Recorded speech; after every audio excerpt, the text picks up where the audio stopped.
Check, mic check. Check, check. Here we are. All right, everybody. Well, I have some visitors here today. Actually, I've been here for a couple of days, really enjoying them. And this is Mike right here and Janet. And they too have a YouTube channel. In case you have never seen them, some of you are going to recognize them and some of you may not. And you know, I don't put a whole lot of other vloggers on my channel, but I wanted Mike on, and he runs good content. He runs a clean show. He does very informative videos. I watch him personally myself. He's not just somebody that popped up off the street or anything and said, hey, let's do a video. Nothing like that. This is somebody that I actively watch and support, and I encourage you to also support him. So tell the name of your channel. Mike's Philippine Retirement. Hey guys. Mike's Philippine Retirement. And this is his lovely wife, Janet. And Janet also has her own independent channel also, separate from Mike, although he's on it with her a lot of times, but she also does videos on her own. And tell your channel, Janet. Just Philippine Life with Janet. Philippine Life with Janet. Yeah.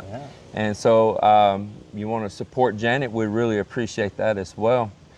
So he's kind of based mostly out of Dumaguete, but I'm a Dumaguete blogger. You're a doomer, huh? I'm a Dumaguete blogger. You're a doomer.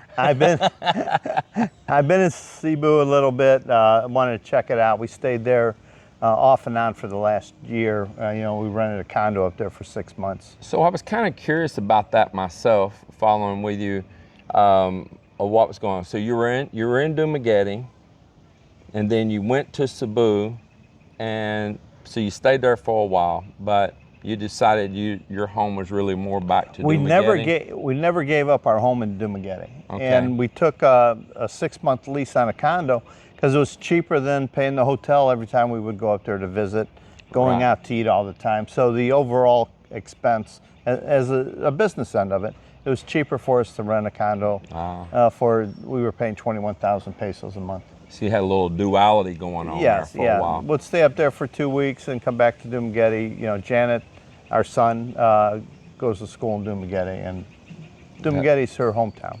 That's cool. So that is your hometown then, huh? Yes, I love my hometown. I like it. It's a good town. You know, when I did a video about it and I said my goods and bads I liked it, and I said in it, do I like the city? Yes, I do. I gave it a thumbs up. Would I go there again? Absolutely. We enjoy to go there, to be honest. Yeah, we enjoy having you. Yeah. So, Mike, you know, your viewers from your channel know your background, but my viewers, the ones that we don't share, are not going to know your background. So let's do a little Mike quiz here real quick. What's your background that you want to share, and what brought you to the Philippines? Well, what brought me to the Philippines was I was married to a Filipina American in 2000. And I liked the culture, with her family, with her friends there. And we always talked about coming here, but that marriage didn't work out. About 2015, I decided, yeah, I'm going to go ahead and make the move. So you met her in the States? In Las Vegas, yes. You met her in Vegas. Yes. And there's lots of Filipinos work in Vegas. Mel and I, we were there, and man, we just kept meeting Filipinos. And even there, there's such a warm culture. It is. That we found ourselves disappeared on our Vegas vacation with some stranger Filipinos, and going down to Chinatown and hanging out in some of the Filipino place. Cafe Mota. Shout out to Cafe Mota. That's pretty cool. Yeah. So because of the culture and what you experienced with her there, it attracted you to come straight to the source then. Yes. But then I was working. I didn't have a wife anymore, a girlfriend. It was getting hard. You know, during the day, life was easy. You'd get up, you go to work, you do everything you do in your life. But at night, nights got lonely. And I started doing, chatting with other girls online. But then I also in Seattle. Huh? Yeah, sleeping in Seattle. But then I found YouTube in about 2015. I knew of TikTok, and then I found bloggers and I started listening to them. I listened to Ned, Enrique, and all the regular guys. And I said, man, I'm gonna give this a try. And I was planning on coming here in 2016, 19, and when I turned 65, 66. But COVID, two things happened. My mom's husband passed, and I told my mom, I'll come spend the winter with you, the winter of 2019, 2020. And by spring, COVID hit, nobody was going nowhere. So I got stuck there for a couple extra years. So I got a late start. I got here when I was 67, 68. So what, because of the vloggers you were watching then, is what brought you on down the Dumaguete area? It showed me that I could financially able to live here. It showed me that, you know, the people spoke good English. It showed me all the pluses. And it did show me the negatives, and I learned about the negatives. But all the pluses were so good that I said, man, this is going to be so much better than sitting around in a aged community, hanging around with old guys playing poker during the day at the casino. I'm going to give retiring in Southeast Asia a shot. So not to pry on your personal business too much more. That's what we do as vloggers, right? And interview. Did you date any, or when you came to Dumaguete? I'm going to put out the secrets for Janet here now. Inquiring minds want to know.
We want to know. Tell us the juice, man. Dude, I was coming here in 2017. I was going to retire early, and I hooked up with a girl online, and I rented a place for her. I did everything you're not supposed to do. I got a video about that, and it was me being foolish and fantasizing living with this girl in Cebu City, and all I did was lose a lot of money on this. And I learned a lot of lessons. I've been scammed more than once. I'm a soft touch. Janet has to protect me from these. She's your guardian now. She is. She's the keeper of the keeper of the wallet and the key in there, you know. But then when I got over that and COVID ended, February of 22, I was able to get a plane. I went to Bohol. And I worked hard during COVID. I worked 12 to 14 hours a day, the same job. Nobody else wanted to work, and it was open overtime. make as much as you can. Yeah, I had a buddy doing that. Yeah. Receiving my Social Security, getting my, what do you call it, the COVID check. Everybody was getting that every once in a while. And I went to Behold, Alona Beach area for 2 months. And I walked 2.5 miles every day up and down this beach to get coffee and my dinner, and really was able to decompress from the stress of U.S. living, especially during the COVID times. If you were there, you had to stand in line to go to the grocery store, the bad service because nobody was working.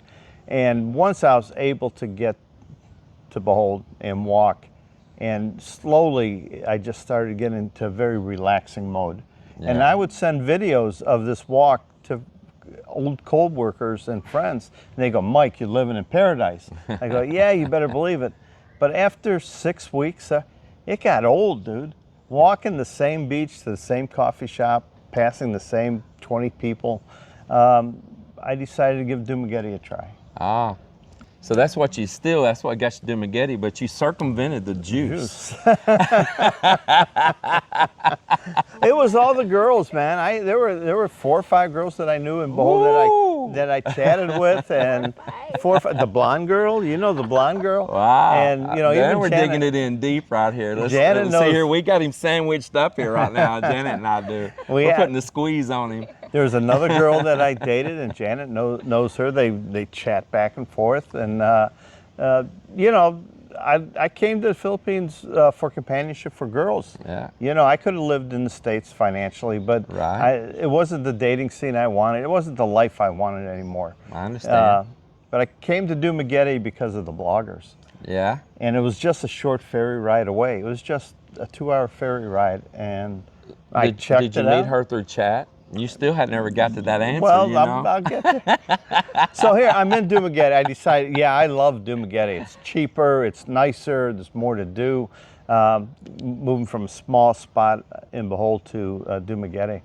But after about a month, I'm sitting on my porch doing what everybody thinks is important. I got to check my money every night. I got to check my bank account every night. And I just I got on Facebook, and they pop up all these, you might know this person, or if, you guys have something in common, something. And Janet's picture came up, and I lived right across the street from a high school. And don't think I'm looking for high school people, but I lived across the street from a high school, Genobe High School. And in Janet's profile, it said, "Went to Genobe High School." And I said, well, she must live close. Yeah. And I liked how she looked, and I did a friend's request. I sent a message, and she replied. Oh my God, I was shocked. And what'd she say? What do you want? Yes. Why me? Who are you? Who are you? Where are you? All the questions, right? That's funny. Yeah. But after we chat, all of a sudden the phone rang. And I click on, and it's Janet, video chat. Who you? I go, I'm Mike. And then she hung up. She just wanted to make sure my face matched my picture. Make sure a real deal, huh? Well, you're doing some background checks already, huh? She did a deep dive into my Facebook, man. Who is this girl? I get a photo. Well, that's from 7 years ago. Oh yeah, but who is she? Where is she? What's she doing? But then after about 3 days of talking, and we finally did meet, and Janet and I have been together ever since. It seems like you two just got good charisma together and really bonded with each other. You can see it always, and that's a really good thing. What goes on behind closed doors, none of you guys know. And it's not boom boom all the time, guys. It's not boom boom. There's ups and downs in every relationship. Absolutely. But I say if you don't argue and fight a little bit, it's not a real relationship. It's not. But you get over it, and you move on with your life, and the life you choose is the life you choose. Absolutely.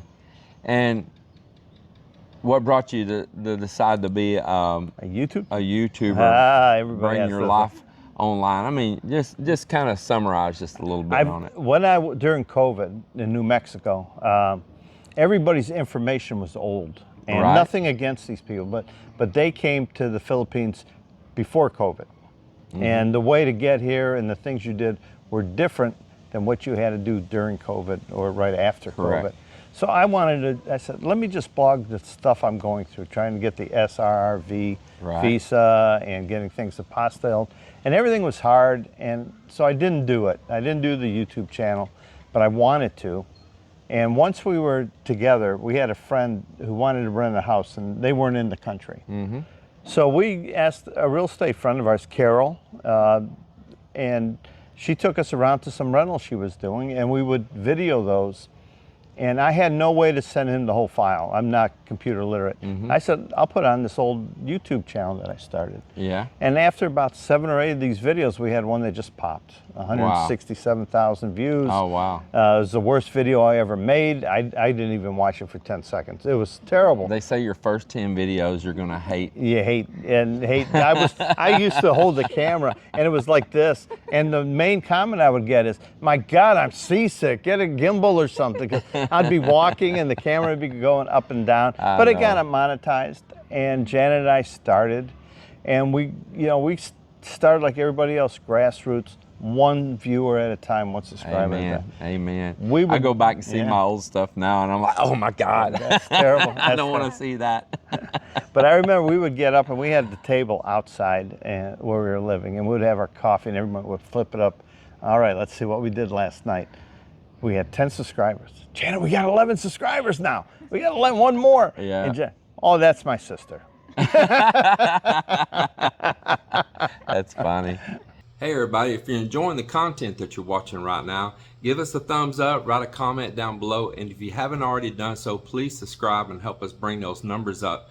We really appreciate it a lot. We're going to let you get back to the content now, but if you do us a solid and do that right there for us and just take a minute, we would really appreciate you. Yeah. That's funny.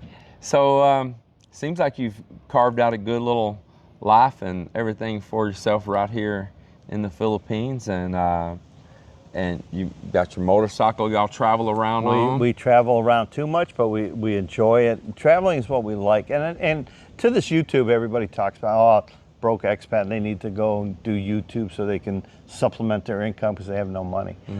Janet and I, the one thing we found through YouTube, and the reason we won't stop, is the friendships we make through YouTube. Now, I agree with that. a lot of the viewers who show up in Dumaguete or Cebu and we get to meet them, some are great people. Some are jerks, but some are great people and they're friends forever because we have a face and a name and we talk and we know who they are. And other YouTubers, I would never have met Monte Crew. I would never have met Paul. I would never have met you if we weren't doing YouTube, because it's what we have in common and it draws us together. And we hopefully make friendships out of this and not stub each other's toe too much. Absolutely. Yeah. Well, that's why I'm careful who I pick to do anything with and all. And somebody that's respectful, of one another and all, and it's not about the drama and things like that. Tries to keep things on the up and up, all. Good content. And I always feel that you have good content. Well, thank and you're you. always giving good advice. I try to. I teeter the line once in a while. You know, it's rattle everybody's cages a little bit. because I think they're wrong or people are treating somebody wrong. I want to say, but a lot of times I have to be careful what I say because I live in the community that these people live in. Yeah. And it's like a couple. You have a friend couple, a husband and a wife, and they're both good friends, and they have a fight and the guy moves out. And you take sides. Well, a month later they make up, they kiss, make up, life is good, but you're on the outs because with everybody. Yeah. So, you got to sometimes bite your lip and hopefully they solve their problems and everybody gets back together. That's right. Well, what do you think about all my projects I have going on here, like back behind you right here? Yeah, this is quite... You can tell I'm busy, huh? He's really busy, guys. We woke him up about 5:30 this afternoon. No, he's up early. He's always working. He's working on the boat, little projects around the house. I think since we've been here, it's been sort of like a holiday. It's been a fiesta. So there has been a lot of there's no work crew right now. Work crew here, but it still didn't stop me from hobbying with my boat some. You got the boat going there, and we want to thank Mel and James for inviting us to their home and spending some time with them. And enjoying their family activity, they brought us in and took care of us. Was very nice to Janet. let her play karaoke and sing and have a Yeah. great time and do some video on their property. And it's been a great thing. And I got such an education on Iloilo from you that I'm going to share with everybody. The historian James. But you don't know city. You know, people say, Mike, what do you think of Iloilo? What do you think of that? Yeah. I've never been there. And even just coming and driving around and leaving, you don't get to know. You got to have somebody show you around, somebody tell you a story or two. And James filled me in with a lot. We met with Scott today, and we'll be following that up a little bit on our thoughts. Yeah, and that's what I was about to say here on video. So I'm not going to ask him some questions right now that's going to be in some videos that I know he's going to make. So if you want to catch what his and Janet's impressions were of Iloilo City and see the places they went and visited and shot video and all, go over and watch Mike's channel and tell them the name of the channel again, just so they can. Mike's Philippine Retirement. Mike's Philippine Retirement. And Yeah. I'm going to put a link down in this video on it.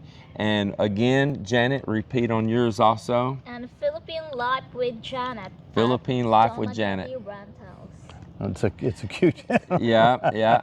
And I'm asking my viewers, you know, support someone like Mike and Janet right here. I don't Appreciate ask that. a Thank whole lot, you know, about just very few channels do I really push and support, you know, Justin being my friend at Critter Hunter. Oh, I always support him. And just, you know, just a handful. There's other vloggers I like. Yes. And as well, they're not the only ones, but Mike was somebody that I really look forward to having some shared videos and stuff with and content with. It was kind of funny when Mike contacted me, swear upon the Lord himself, I had been talking to Mel that I wanted to reach out to Mike. And lo and behold, we had the same thing on our minds at the same time, and it just worked out. You know, the heavens came together, and they were here in a blink of an eye. And I really enjoyed it. He just feels like just part of the place around here, very comfortable. And I see the sun starting to set on us out here. Yeah, it's beautiful out here, guys. So we'll probably wrap this up so we don't end up in the dark out here holding a flashlight on each other. Like they do on the motorcycle as a headlamp. Yes. And everybody, just if you would, just as a favor, even to me personally, you know, go over and visit their channels, visit the videos they're going to have coming out on Iloilo. Maybe look back at some of his other content and all, and check out his libraries there. And it may have something that fits you well, you know. And I'm not a greedy person on my channel, so. Mike, I really appreciate you coming here. Well, thank you for having us. And Janet, you too. You're such a sweetheart. And I'm hoping to come back again when it's green and not so hot. Yeah, because I'm wanting to do some mountain tours with them. I want them to come here and help show the beauty in our mountains here, like they have back in Valencia and places and up in Darwin and all there. We too have here right outside of Iloilo. We too have big, nice waterfalls and places. And I want somebody great like Matt and Janet to come up and help show that and portray that to other people on their channels as well. So I really am open to you guys coming back here again like you did this time. And we'll get where the rivers are flowing good again, the waterfalls are falling again. And because we have rains coming. It's coming. We're headed home before the rains come. We want to beat the rain. And so it'll green up and the temperature will be better, and I think it would be for some good future content. We're going to do a couple videos on Iloilo. We're going to do one, my first impression, when we first got here before we talked with James, and then our overall impression after we got to know the city and met a few people and talked to them about the city. James has been a great host. And again, thank you so much. You're welcome. Texas Filipino. Yeah, shout out to Texas Filipino, guys. Yeah, thank you so much. Everybody, see you on the next one. Take care and God bless. Love you all.